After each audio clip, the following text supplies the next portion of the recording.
ত্রয়োদশ জাতীয় সংসদ নির্বাচনে স্বতন্ত্র প্রার্থী হিসাবে ফুটবল মার্কায় প্রতিযোগিতা করছি। আমার আসনে নির্বাচন চলাকালীন সময়ে কোনো রকম বিশৃঙ্খলা দেখি নাই, তবে যদি দু একটা কেন্দ্রে দেখা গেছে যে আমি যখন গিয়েছি তখন কোনো একটা বড় দলের লোকজন আমাদের শব্দ যাতে আমরা না পড়ি তখন তা উচ্চস্বরে চিৎকার করেছে যাতে আমাদের সাউন্ডটা শোনা না যায়, এবং এটা খাজুরা ইউনিয়নের চাঁদপুর বা আরো দু একটা ইউনিয়নের ঘটনা ঘটেছে। যাই হোক, তবে সামনের দিকে আমি যেটা লিখিত অভিযোগ দিয়েছি, আপনার যে ইনকোয়ারি জুডিশিয়াল ইনকোয়ারি টিম, তাদেরকে আমি, তারা বলছিল যে আমাকে নাম দেই নাই, কিন্তু আমি তো সমগ্র আসনেই দেখলাম এমন কোনো হাট বাজার নাই বা গ্রাম নাই যেখানে একের অধিক বড় যেটা যারা প্রতিদ্বন্দ্বী দল, আমি তো স্বতন্ত্র প্রার্থী, তাদের একাধিক ক্যাম্প নেই। একটি বাজারে 2টি 3টি ক্যাম্প আমি পেয়েছি। জেলা প্রশাসকের সরাসরি সাক্ষাৎ করেছি এবং লিখিত অভিযোগ দিয়েছি, কিন্তু তারা চিঠি রিসিভ করতে চায় না। চিঠি রিসিভ করার চিঠি দিয়েছে কিন্তু চিঠি রিসিভ করতে চায়নি। তবু আমি দিয়ে আসছি। সেখানে আমার বক্তব্য ছিল যে নির্বাচনী আচরণ বিধিমালায় বলা আছে যে আপনি প্রতিটা ইউনিয়ন একটা করে ক্যাম্প পাবে, নির্বাচনী প্রচারণা ক্যাম্প, এবং পৌরসভার একটি ওয়ার্ডে একটি করে ক্যাম্প। সেই হিসেবে আমার যদি নাটোর এবং নলডাঙ্গা পৌরসভা ভাবি, তাহলে এখানে 2টা পৌরসভা 18টি ওয়ার্ড এবং 12টি ইউনিয়ন 12টা, মোট 30টার বেশি ক্যাম্প থাকার কথা না। কিন্তু আমার মনে হয় যে সমগ্র আসন চিন্তা করলে আমার মনে হয় 500-র বেশি ক্যাম্প হবে। তবে তার মধ্যে বিএনপি সবচেয়ে বেশি পরিমাণে ক্যাম্প করেছে, জামাতও করেছে, তবে সেটা সীমিত আকারই বলে মনে হয়, দেখেছি যেটা। তো সেটা হচ্ছে যে আচরণবিধি সুস্পষ্ট লঙ্ঘন হওয়া সত্ত্বেও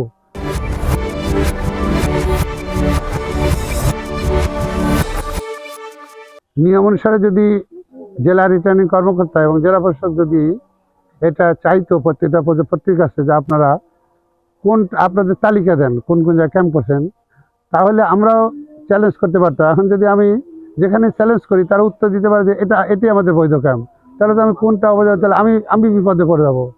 কিন্তু একটা যদি দেখলাম যে তারা সরকারের প্রশাসনিক তার মুখোমুখি করতে চায়, প্রার্থীদের মধ্যে মুখোমুখি করতে চায়, শত্রুতা সৃষ্টি করতে চায়, এতে তারা একটা ম্যাজিস্ট্রেট, তারা তো জানে যে একটা ইউনিয়নের জুরিডিকশন কয়টা, একটা ডিওটি ইউনিয়ন যদি টোকেন স্যাম্পল হিসেবে নেয় বা অন্য কোনো ইউনিয়ন, তাহলে তো বোঝা যায় এই ইউনিয়নে কতটা ক্যাম্প আছে। এই হচ্ছে নির্বাচনী পরিবেশ, এবং এই ক্যাম্পগুলো যদি থাকে, মানে ভোটের আগের দিন পর্যন্ত থাকে, তাহলে মানুষ একটা 40-50 একটা ক্যাম্প, সেখানে তো মানুষ নির্ভয় যেতে পারবে না, তাদের ইচ্ছা মতো আমাকে না দিই, কিন্তু একজনকে তো দিবে, সেই পরিবেশটা তো ইতস্তত বিব্রত বিল করবে। এটা তো আমার অবজারভেশন।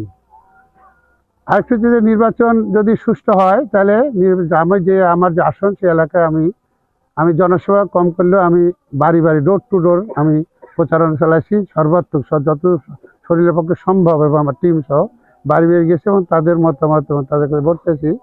যারা একটু বেশি সচেতন তারা বলেছে যে নাটোরের 54 বছরের স্বাধীনতার ইতিহাসে যে আমরা যে একটা সংকটকাল পার করতেছি, সেখানে তারা বলছে যে আমরা এরকম শিক্ষিত লোক পাইনি, সৎযোগ্য শিক্ষিত লোক পাইনি। আমার যতদূর জানে আমার মতো তারা সবাই আর চাকরিতে এবং সুনাম আছে। সেই হিসেবে তারা যদি সুন্দর পরিবেশ থাকে, তাহলে তারা শিক্ষিত হিসেবে আমাকেই তারা নির্বাচনে ভোটদানের জন্য বেছে নেবে, এবং ইনশাল্লাহ আমি আশাবাদী যে নাটোরের জনগণ আমাকেই সৎযোগ্য, শিক্ষিত এবং পরিবর্তন এবং নূতনত্ব কিছু দেখতে হলে আমাকেই ভোট দিবে।